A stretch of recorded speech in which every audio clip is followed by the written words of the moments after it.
মমতা ব্যানার্জি বলে আমার নাকি বাপ বেটার কোনো ভূমিকা নেই।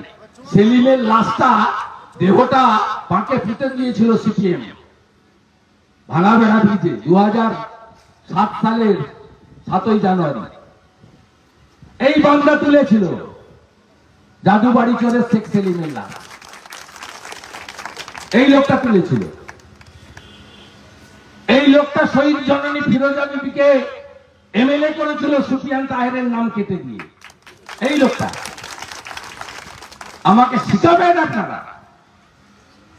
রাস্তায় গেলে পিছন থেকে হাতি চলে বাজার, কুত্তা ভোকে হাজার।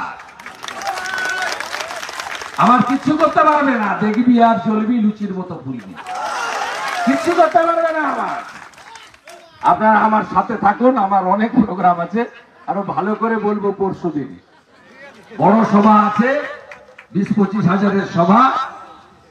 কারণ মাননীয় পিসি বৈশাখলে অনেক বলে গেছে। তারপরে আমাদের ভাইপো কালকে আসবেন হেলিকপ্টার চড়ে, তিনি কিছু ভাষণ বর্ষণ করবেন। পকেটে হাত ঢুকিয়ে তোর বাপকে ডাক, এরকম করে তোর বাপকে ডাক, পকেটে হাত ঢুকিয়ে। এত অসভ্য খালি মাল। 6 থেকে 11 নন্দীগ্রামের লড়াইতে কেউ দেখেছে? এই মা বেটাকে কেউ দেখেছে?